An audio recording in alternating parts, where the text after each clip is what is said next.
PR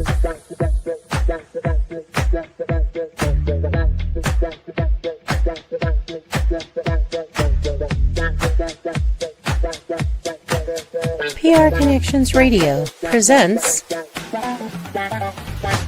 This podcast is brought to you by LifeWave. Ready to elevate your wellness game? Meet X39 from LifeWave.com. This game-changing patch uses phototherapy to stimulate your skin, enhancing strength and stamina by channeling your body's innate energy. Simply apply it to harness infrared heat, naturally boosting your vitality. Want to learn more? Visit www.lifewave.com/VernD and step into a healthier, more active lifestyle today.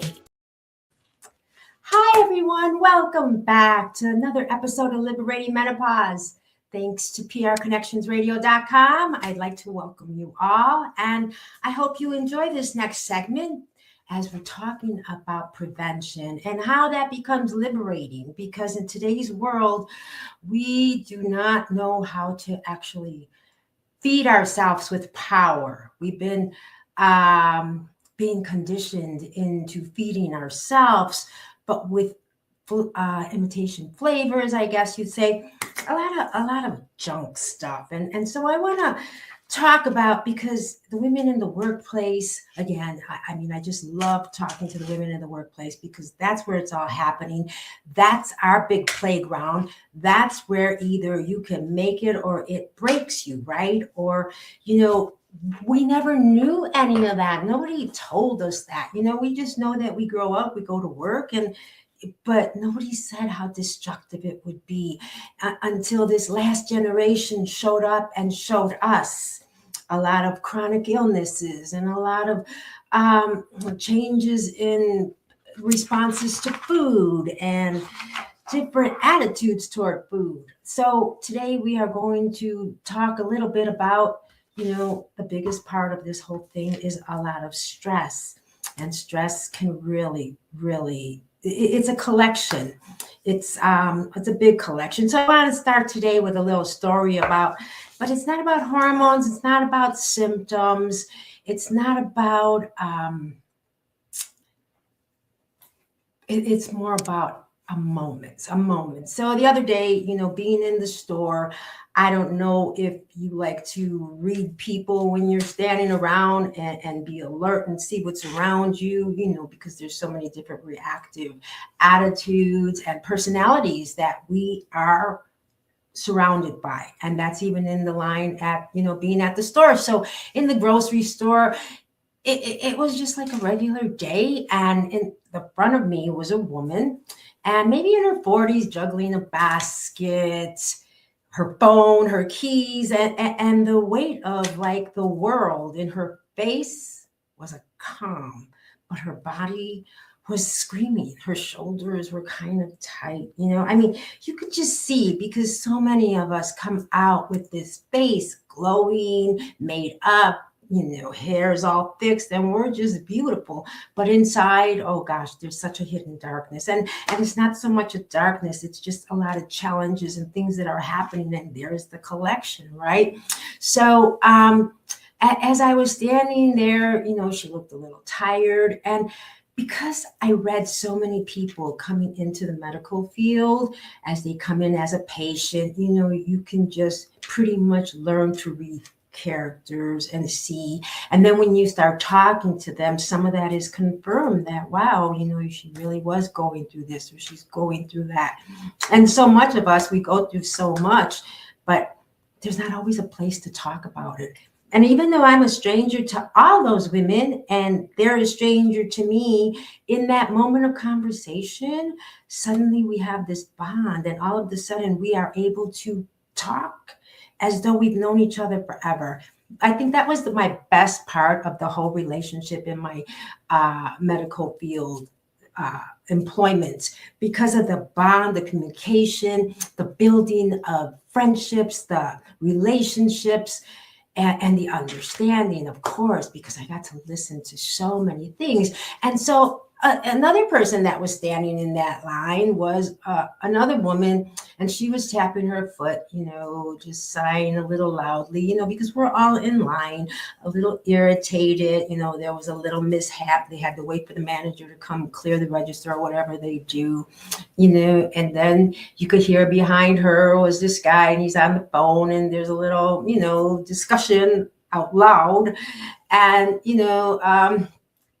funny thing is, there's a teenager with her mother, and going through some changes of the teenager wasn't happy with the responses the mother was given. So, I thought, this is it. This is what the playground looks like. And this is where the stress begins, because not in the big moments, but in the tiny ones, we never really name, so then you go home, right? We grow up thinking stress is a crisis, and we have to look for something, oh my gosh, moment. No, it's not. It's actually a collection and a stacking moment of personalities, because even though you didn't think that had an effect on you and you were just part of the crowd, it's that emotional environment that, really piles up inside.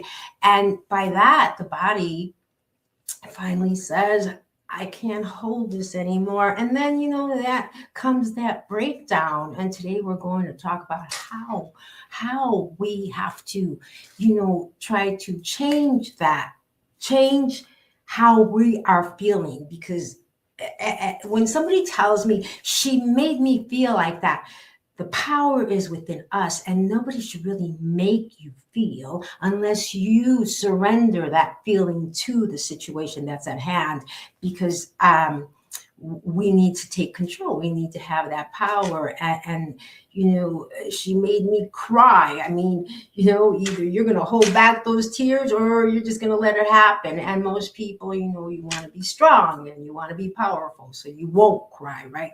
I mean, it's really taking control. So the bucket of stress, we say, I'm stressed, as if stress is one thing. And it's a load. It's a whole compiling. Your body is like a desktop computer, right? You have lots of tabs open. You just left the store. All that's in your mind. You were in traffic. Every app, from the minute you woke up and started your day and you went to work, and whether you have children or family, preparing that, all these apps have been opened up and the whole desktop is all blocked, right? Your mind, things start getting sluggish. Everything, every notification, every demand, and your computer is telling you, please restart, do something. It's frozen actually, and it just stays there, right? Eventually the system slows down, and not because it's broken. No, it's because it's overwhelmed, it's overloaded, right? So then maybe you hit that refresh button on the computer. But what about you? Women live like this every day. We do. And the biggest stressor, it's people. It's the people around us, the people we work with, the people, for instance, that whiner who, no matter what you do, you can't really help. Even though they want the help, you can't. They never accept that help. You have the antagonist who's, kind of rude, always ready to, you don't even know, because sometimes you have to go with like a thermometer, temperaments, because you just don't know. I recently had an experience with somebody that I would never have thought I would have to see having that kind of temperament. But as I said, we all hold different things. So, it's granted that it's allowed. It was just a little shocking to see how it presented itself. You have the depressed drainer, somebody who, because we don't know what's happening behind closed doors. We don't know what they just came from, they reject everyone, they're just bummed. I mean, you can't even talk to them. I mean, they don't want to be bothered, right? They just want to hear whatever professionally words you have to say. Outside of that, you just have to leave them alone, because, they've conditioned you to understand them. And do this for them and stay away from them. So then you know how to gauge people around, because over time, we grow up with this family because we're working with them, and we are growing in a family. Whether we want to be members of that family or not, we have to get to know all these characters, that person who's over happy. And sometimes, again, it's like when you're struggling, the sunshine feels like a spotlight on you, right? It's on your storm, and you're in a storm. So you're not, wow, all of a sudden this sunburst comes out, like one of those big rain showers, and it's dark clouds, and suddenly you just got this sun bursting out. And, wow. Yeah, I mean, for us in nature, it's a beautiful thing. But when it's in a personality, and someone's going through something, it's not as welcoming, as much as that person. And it's not the person's fault. I mean, some people do have great attitudes. They condition themselves, they meditate themselves, they, center, and they eat well and nourish themselves. So, the energy, the vibrancy, everything about them comes out, right? I mean, I could attest to this, because I was telling you the other day that I personally had, was going through some changes with cravings, and we're going to get into that stuff right now. But say, for instance, you're at work and you're a nurse, right? You're caring for an unpredictable patient, customer service, reps absorbing strangers' emotional storms in their ear, right? Women in relationships that have shifted from love to resentment. That's another big playground for the adults. And women outgrowing environments that no longer fit their spirit, right? Because they know that they should have changed jobs and taken a risk and done something more.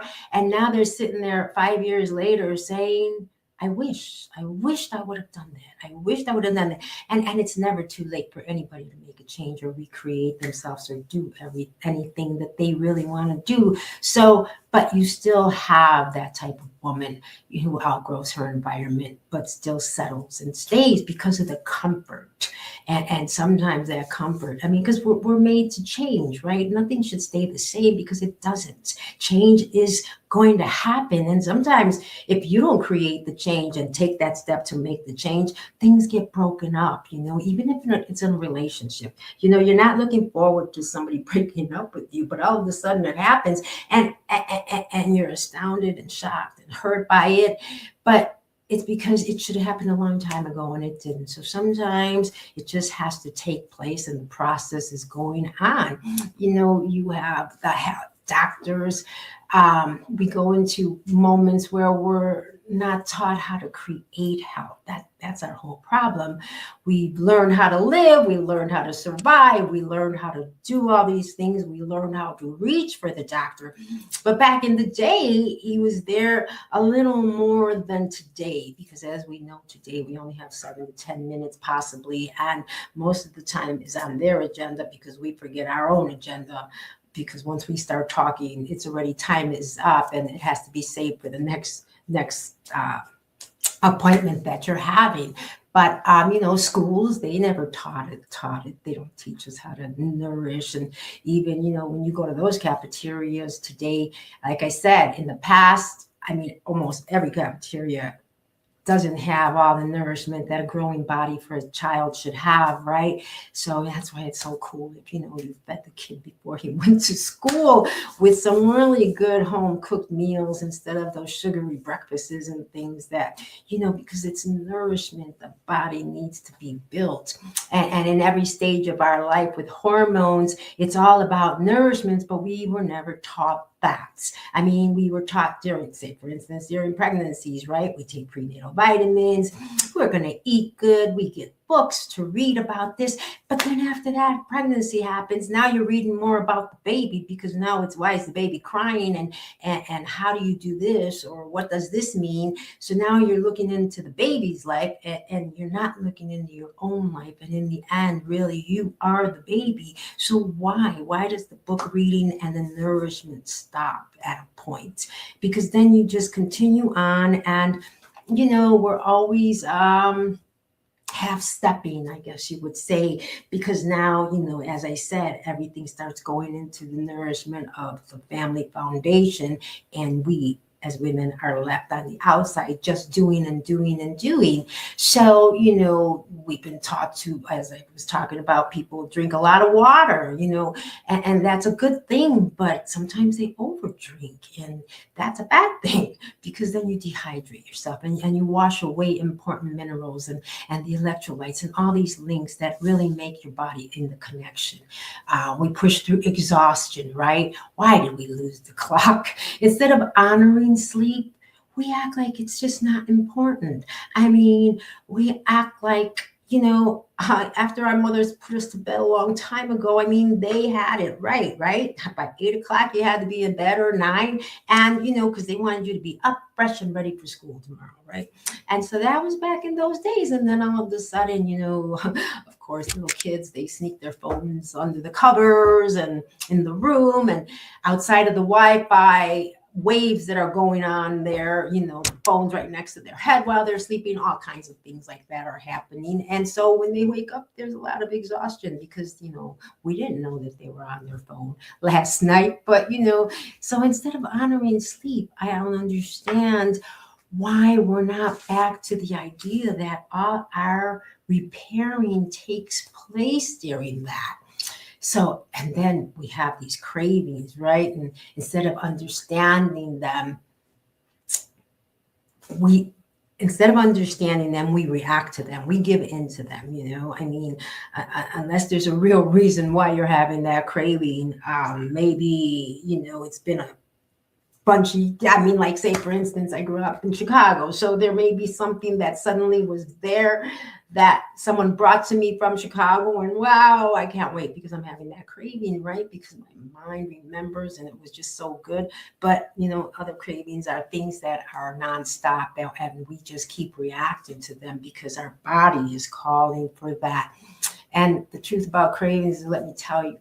So what happened to me not too long ago, I was telling this last episode about they were terrorizing. These craves that I had, they were pretty terrorizing. I was really, let me see, how do I explain this to you? I was really concerned because of how the cravings had really taken control of me, especially becoming of age as a super ager. Now we're being called super agers. You believe that? So here's when the body speaks louder than the mind, because it was really screaming. I mean, cravings they're not random, and they're not weakness, and they are definitely, they lack discipline, because we don't understand. Cravings are chemical messages, and that hits the brain faster than the logic that can catch them. That's why we react, because by the time you start to think about it, and actually after you do give into that crave, man, you're like, damn, it was 9 o'clock at night, and here I just ate all that ice cream, or what have you, things like that. But cravings, they don't start in the mind, they start in the hormones.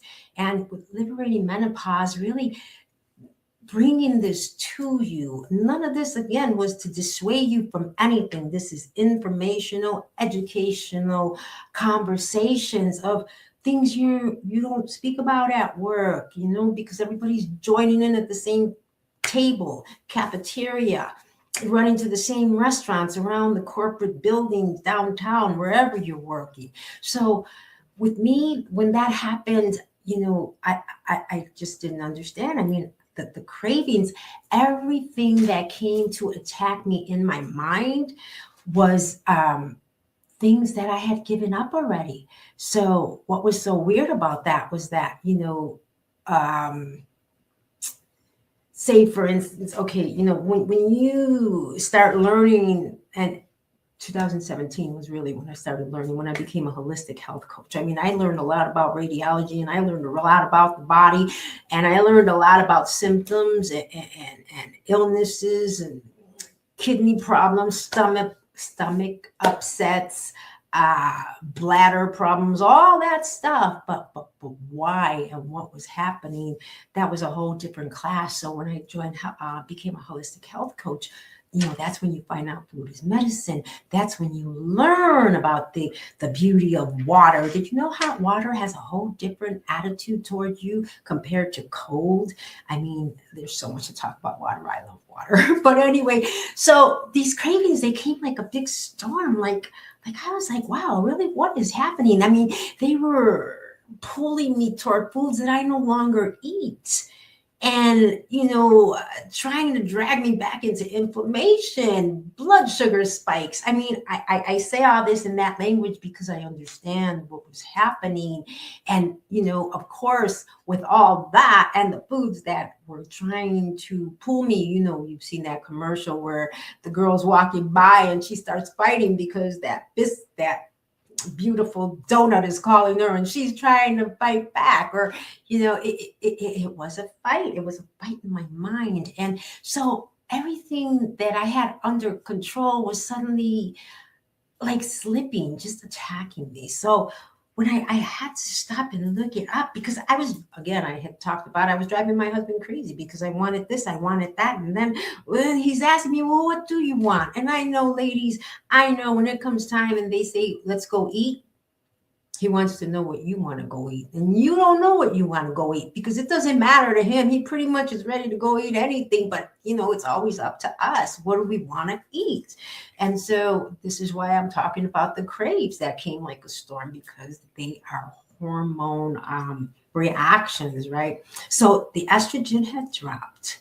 Leptin is the one that makes you feel full, and ghrelin, that's the one that gets you hungry, right? So as this is laughing at me, like, wow, I had to laugh back, like, oh my gosh, I didn't want to panic, but I just didn't understand how strong this attitude was. So I got curious and I looked up actually what is happening to me. And inside that system of mine, and the moment I understood the biology, and that's the whole thing, we don't know the biology.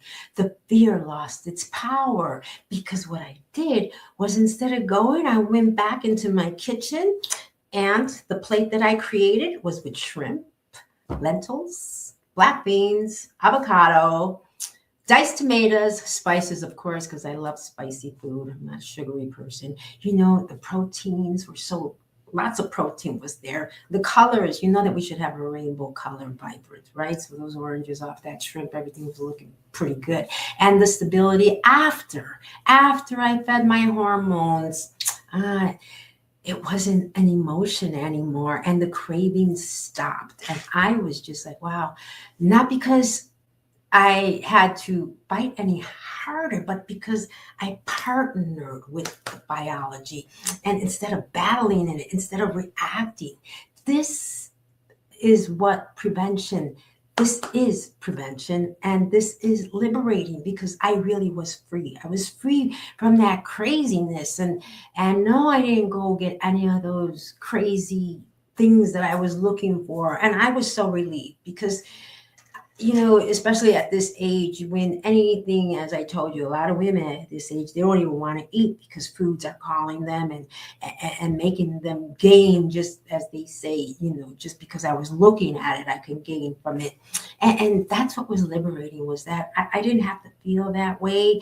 I was ready to understand it. I wanted to go in. I wanted to figure it all out, because that is our whole journey on this life of survival today. And that's the prevention. And that's the attitude of really learning to work with your biology instead of against it. By just giving in was going to really make me feel bad. I was thinking of the sugar content of some of those things and the hormone changes that would take place.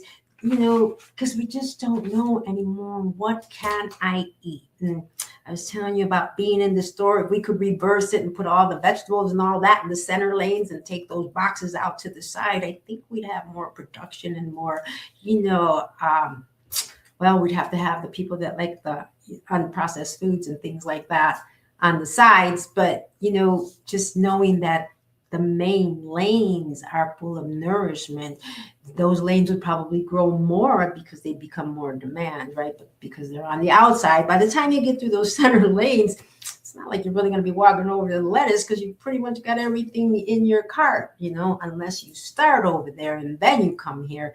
It's just such a big adult playground that we really have to learn to gain control with, because stress makes us reactive. And reactivity makes us reach for the fastest comforts, right? And the fastest comforts is usually the thing that hurts us. And that I didn't want to feel like that, because cravings are not the enemy. If I would have gave into it, it would have just been my own fault. Because if I would have looked it up later after I gave into it and found out, oh my gosh, that's all I had to do, that turned the key. And instead, now I'm feeling all bloated and inflamed and, terrible. Because again, I told you all the craves that I was receiving were things that I don't eat. And once you understand your biology, you stop being afraid, for sure, because there's nothing on these days that I eat that I ever feel guilty about, because I know everything I put in my body is going to go to work for me and bring out a different kind of glow, because processed foods and all those crazy foods that I talk about, they're ultra processed. Though that's the word that they use for that stuff. That food shows on you and grows on you. And that's the whole problem with that. Processed foods often termed ultra processed foods. And it involves industrial formulations, right? And if you're at home cooking in the kitchen all natural foods, then you definitely know what's going in it. But this is designed for convenience processed foods. So they say that the longer the list of things that are on that means there's going to be a lot more calories, empty calories, because they are high in calories. When you see long ingredient lists, that's what that means. They contain a lot of sugar, a lot of fat, a lot of sodium, and they provide little to no fiber or, protein. And without that, there's no fillers, or essential vitamins or nutrients. So the lack of fiber and protein that makes you full is not provided. So it leads you to overconsume, like sitting on the couch watching TV, eating bagged potato chips, right? You're just going to keep on going because nothing's going to really tell you you're full. High calories, long ingredient list. I just told you that. And, the industrial makeup is not really the food that's made up, is not traditional food in the sense it's lab formulated. And I don't say this to really discuss you or, to dissuade you, possibly, yes, because in the working world, we want everything fast because time is everything. But for that one moment of time in your life to bring healthy back, that's the time on the clock that's most important. So by understanding the list and what it contains, you if you wouldn't use it at home, like the dyes, the emulsifiers, the preservatives, you don't use that in the kitchen, right? So why would you want to buy it off the shelf to bring it home? Those cosmetic additives that, make the products appealing and colorful and fresh and flavory. I told you the flavoring. But, just really understanding that we are not aging poorly. We are recovering poorly, because by the time that whole cycle of work from 20 to 60 is over, think of all that stuff that wasn't driving energy and vibrancy and nourishment and all that toward your end goal. So when you graduate into retirement, you have a healthier, happier life, and that's what super agers are all about. And we're trying to release the chronic aging that we've seen in the past because of all the medication and everything that has been given to the pharmaceutical industry. We're trying to change that and bring back the holistic, organic, natural growing farming. So many people are farming in their own backyards today, and it's so cool. Even if it's just trying mind to do something different. Buying a lemon tree so you have fresh lemons, because you don't even know. Sometimes, they can be manufactured again.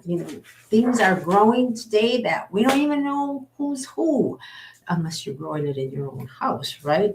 And so, but, that actual collection of stress and stacking of moments and personalities and emotional environments, that's the pile up inside the body until the body finally says, no more.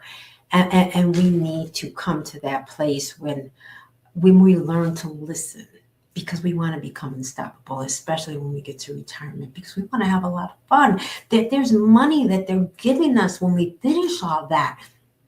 And all that money, we want to bring it to us. We want to take that vacation. We want to fly away, go away, drive away, whatever we want to do. And not, you really do lose the clock when you go into retirement, because you're not owned to the clock anymore. A lot of times you don't even know what day it is today. It's just an amazing place to be. It's a lot of fun when you have control and you have more power in this age as a super ager. And, again, this isn't to, I know that we have a lot to do as a worker and employment, but what we didn't know was that the time that we take to give ourselves is the power for our wealth of health. That is the points of what I want to bring to you today. That is what I want you to walk away with, knowing that, what you do for yourself today, every day when you're going to work, is really stop to think about you, because energy is the body's first language and sleep is the body's repair shop.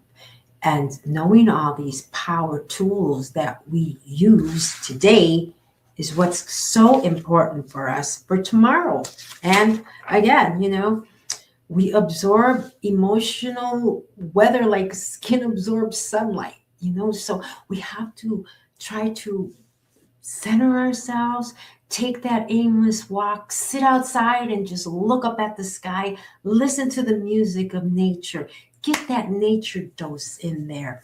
Every day women are managing other people's nervous systems while we ignore our own. And this is why our bodies feel like a bucket of stress. When they say I'm stressed, it's more than I'm stressed. It's a whole pile up. And it's not because we're weak, but it's because we were never taught emotional nutrition. So I want to leave you with that today, getting into emotional nutrition, because the corruption of the health conversation, we were never taught is how to create health. And I want to teach you all that, because thanks to all the women of the world, and that's thousands. Could you imagine 45 years, almost 25 women a day, and voices all day long? Oh, I could still hear the whispers, and I just loved every moment of it. And, they're the ones that taught me, because the doctors never did, the schools never did, and the workplace never will, because they're not there to really teach you anything except that job. And even when you have stress around you by the people, unless you really take control and have more of a positive attitude toward that conversation that you're having, or somebody's talking about you, we were taught to survive, not to understand, and not to prevent, and not to partner with our biology. So I want you to start thinking about you more often. And really what it is. Look at yourself today. Look in the mirror. My women 40 plus, this is the time that when we create a change, the world's going to burst open, and it just gets easier when we understand this and we follow the road. And this is the green goddess road to healthy and just living life and living on the best side of it. Because that's where you're headed, to the best side of it. This is where the work gets done. That's when you get to live. So thank you so much for joining me today. Liberating Menopause, coming to you from prconnectionsradio.com. Your host, Lisa Vasquez. Looking forward to our next episode. Thank you.